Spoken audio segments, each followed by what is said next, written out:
ऐसा क्यों होता है कि जिस देश में जहां एक तरफ तब देश की राजधानी दिल्ली में निर्भया सामूहिक दुष्कर्म जैसे घटना का अंजाम दिया जाता है, तो उस घटना के बाद पूरा देश करीब 1 वर्ष तक दहलते रहता है। क्या सत्ता, क्या विपक्ष, क्या मीडिया, सभी में सिर्फ निर्भया सामूहिक दुष्कर्म की घटना का ही चर्चा होते रहता है और चौतरफा सरकार पर, शासन पर, प्रशासन पर इस कदर दबाव बनाया जाता है कि अंततः निर्भया सामूहिक दुष्कर्म में संलिप्त आरोपितों को फांसी की सजा दे दी जाती है।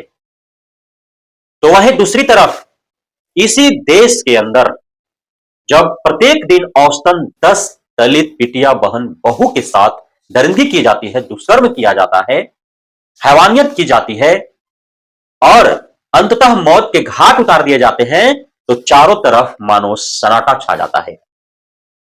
तो क्या यह नहीं समझा जा सकता है कि इस देश में दलित की बेटी देश की बेटी नहीं है। इस देश में दलित की बेटी है। इसलिए जब दलित की बेटी बहू बहन के साथ निर्भया सामूहिक दुष्कर्म या उससे भी खौफनाक अंजाम दिया जाता है, तो चारों तरफ सन्नाटा छा जाता है, चुप्पी सा जाता है। नमस्कार, हकीकत में मैं राकेश वर्मा आप सभी का स्वागत करता हूं। भारत देश का एक ऐसा प्रदेश जिसे भारत में सर्व शिक्षित प्रदेश कहा जाता है, वही प्रदेश जहां एक समय में एक हथनी की मृत्यु पर मानवता और इंसानियत का पाठ पढ़ाते हुए पूरे देश भर में तांडव मचा दिया जाता है। लेकिन उसी प्रदेश में जब एक दलित बिटिया खिलाड़ी के साथ दरिंदगी, हैवानियत की जाती है, तो चौतरफा सन्नाटा सा छा जाता है, मानो जैसा कोई घटना घटा ही नहीं है इस देश में। तो यह कहना बिल्कुल ही उचित है कि इस देश में दलित की बिटिया सिर्फ और सिर्फ दलित की बिटिया है, वह देश की बिटिया नहीं है। और इस घटना के बारे में आप जब जानेंगे तो आपके पैरों तले जमीन खिसक जाएगा। जब यह घटना इतनी दरिंदगी के साथ अंजाम दिया गया है, हैवानों ने इस दलित बिटिया खिलाड़ी के साथ इतनी हैवानियत की है, बावजूद इसके देश के किसी भी मेन स्ट्रीम मीडिया में चर्चा नहीं है। न कहीं कोई कैंडल मार्च, न कहीं कोई आंदोलन, न न्याय की मांग, न ही कोई न्याय के लिए संघर्ष और न ही पीड़िता के साथ कोई भी जताने वाला संवेदनशील व्यक्ति, न नेता, न पार्टी, न संगठन। चारों तरफ सन्नाटा है, मानो कुछ हुआ ही नहीं है। लेकिन जो हुआ है, मैं फिर एक बार पुनः बोल रहा हूं कि आपको जान करके आपके पैरों तले जमीन खिसक जाएगी। केरल की एक बिटिया जो खेल के क्षेत्र में अपना परचम लहराना तो चाहती है, जो खेल के क्षेत्र में अपने सफलता का झंडा गाड़ना तो चाहती है, मगर जिस दिन उसने स्वप्न देखा खेल के क्षेत्र में परचम लहराने का, खेल के क्षेत्र में सफलता का झंडा गाड़ने का, उस दिन, उस समय, उस पल, उस क्षण उसका उम्र महज 13 वर्ष हो रही होगी और उसी समय उसके उस स्वप्न को कुचलना आरंभ कर दिया दरिंदों ने, हैवानों ने। महज 13 वर्ष की उम्र से इस दलित बिटिया खिलाड़ी के साथ सामूहिक दुष्कर्म होते रहा और 4 से 5 वर्षों तक लगातार 60 से भी अत्यधिक लोगों के द्वारा इस दलित बिटिया खिलाड़ी के साथ हैवानियत होते रहा, दुष्कर्म होते रहा। और जो 60 लोगों, 60 हैवानों, 60 दरिंदों का जो फहरिस्त है, उनके बारे में आप जानेंगे तो शायद आप खुद को डिगा नहीं पाएंगे। आपका जुबान लड़खड़ाने लगेगा, आपके आंख से अश्रु बहने लगेंगे, आपके कान से हो सकता है कि रक्त का स्राव होने लगे। उन 60 लोगों की फहरिस्त में कौन लोग हैं जिन्होंने इस दलित बिटिया खिलाड़ी का 13 वर्ष की उम्र से ही, और जब 18 वर्ष में 2 माह कम थे, यानी कि 18 वर्ष जब पूर्ण ही होने वाले थे, जब इस पूरे मामले का खुलासा हुआ, तब तक 60 से भी अत्यधिक हैवानों ने, दरिंदों ने इसके साथ दरिंदगी की थी। उसमें इस दलित बिटिया खिलाड़ी के दोस्त, उसके पिता के दोस्त, उसके पड़ोसी, उसके क्लासमेट, उसके कोच, वही कोच जिस कोच पर भरोसा कर कर और अपना स्वप्न सजाया था इस दलित बिटिया खिलाड़ी ने, वही कोच, इसके शिक्षक, इसके ट्रेनर, सभी इस फेयरिस्ट में हैं और सभी ने अलग अलग समय पर इस दलित बिटिया खिलाड़ी के साथ हैवानियत की और इन्होंने दरिंदगी की, दुष्कर्म किया। हो रही है हैरानी आपको जान करके। लेकिन क्या आपने किसी भी मेन स्ट्रीम्स मीडिया में इस घटना का जिक्र सुना?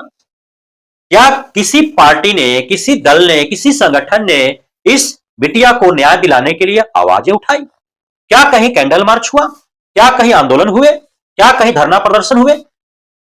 कहीं कुछ नहीं, मानो कोई घटना घटा ही नहीं है। और इस दलित बिटिया के साथ 5 वर्षों तक जो हैवानियत की गई, जो दरिंदगी की गई, आखिर पूरा माजरा खुला कैसे? 18 वर्ष पूर्ण होने में महज 2 माह से थे, तब इस दलित बिटिया खिलाड़ी का काउंसलिंग करने के लिए एक एनजीओ जिम्मेवारी उठाती है और दलित बिटिया से संपर्क साधती है।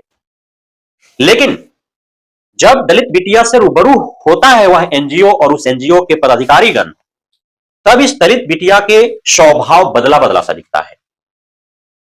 कुछ संदेह होता है एनजीओ के अधिकारी पदाधिकारी को। उसके बाद उच्च अधिकारियों को इस बाबत सूचना प्रदान की जाती है और एनजीओ के उच्च अधिकारियों के द्वारा इस दलित बिटिया के साथ हुए दरिंदगी, हैवानियत के बारे में पता चलता है। उसके बाद पुलिस प्रशासन को सूचना दी जाती है और दलित बिटिया जिसके साथ यह दरिंदगी हुई है, हैवानियत हुई है, जिसके साथ यह दुष्कर्म 5 वर्षों तक होते रहा, अलग अलग समयों पर 60 लोगों के द्वारा जो किया जाता रहा, उसमें 15 एफआईआर दर्ज किए गए इस दलित बिटिया के बयान को आधार मानते हुए। और अब तक 57 लोगों की इसमें गिरफ्तारी हो चुकी है, जिसमें इसके पड़ोसी हैं, इसके क्लासमेट हैं, इसके दोस्त हैं, इसके पिता के दोस्त हैं, इसके कोच हैं, ट्रेनर हैं। कैसे लोग होंगे वे जो महज 13 वर्ष की उम्र से, जिसका 18 वर्ष भी नहीं पूर्ण हुआ है, और जिनके ऊपर भरोसा करके इस दलित बिटिया ने अपना स्वप्न सजाया, अपना सुनहरा भविष्य के बारे में योजना तैयार की, खेल के क्षेत्र में अपना सुनहरा भविष्य का तलाश जो बिटिया कर रही थी, उन्होंने ही भरोसा तोड़ा, उन्होंने ही इसके स्वप्न को तोड़ने का इस प्रकार से हैवानियत भरा प्रयास किया, दरिंदगी की गई इसके साथ। कई सारे आपको इस प्रकार से रिपोर्ट प्राप्त हो जाएंगे जब आप गूगल पे सर्च करेंगे तो, और उससे आपको जानकारी प्राप्त हो जाएगी कि इस देश में, इस भारत देश में, जिसे कुछ लोग हिंदुत्ववाद, हिंदू राष्ट्र का स्वप्न सजा रहे हैं, उस देश में, इसी श्री राम के देश में, इसी श्री कृष्ण के देश में, इसी गौतम बुद्ध के देश में, इसी महावीर के देश में, इसी देश में जहां 33 करोड़ देवी देवता निवास करते हैं, इसी देश में, इसी देश में जहां प्रकृति के हर कण कण को पूजा जाता है, इसी देश में जहां पूरे विश्व भर में सबसे पहले सभ्यता का विकास हुआ है, इसी देश में आज दलित बहु बेटी बहन के साथ रोजाना औसतन 10 की संख्या में इसी प्रकार दुष्कर्म होता है, हैवानियत की जाती है, इसी प्रकार उनके साथ दरिंदगी की जाती है। लेकिन वो सारे मामले दब सा जाता है, कहीं कोई उसका जिक्र नहीं होता है।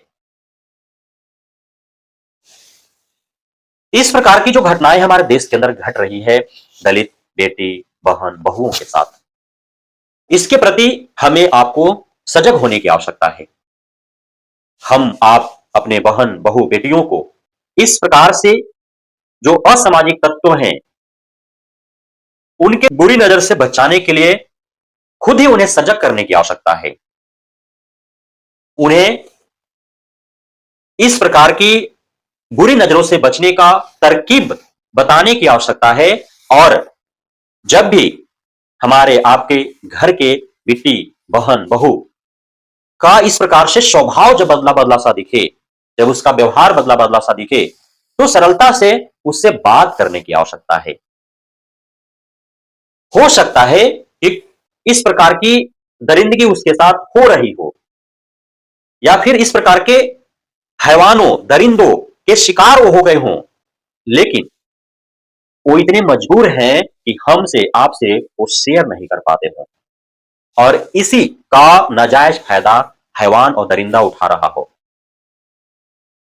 तो हमें आपको सजगता बरतने की आवश्यकता है और अपने बहू, बहन, बेटियों को इसके प्रति जागरूक करने की आवश्यकता है।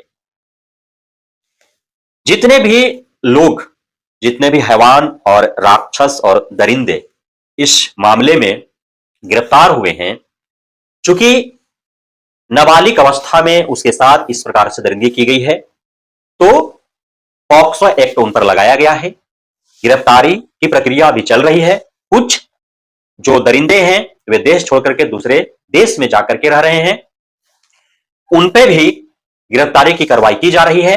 बेहद जल्द गिरफ्तार कर लिए जाएंगे, लेकिन जब तक सजगता नहीं आएगी हमारे समाज में, हमारे समाज के लोग जब तक शिक्षित नहीं होंगे, इस प्रकार से दरिंदगी जो की जा रही है, हैवानियत जो की जा रही है, दुष्कर्म जो किए जा रहे हैं, जो इन घटनाओं को अंजाम देने वाले जो दरिंदे हैं, हैवान हैं, जो दुष्कर्मी हैं, जो राक्षसी प्रवृत्ति के लोग हैं, उनसे सजगता बरतने के लिए हमें खुद से ही सतर्कता बरतने की आवश्यकता है।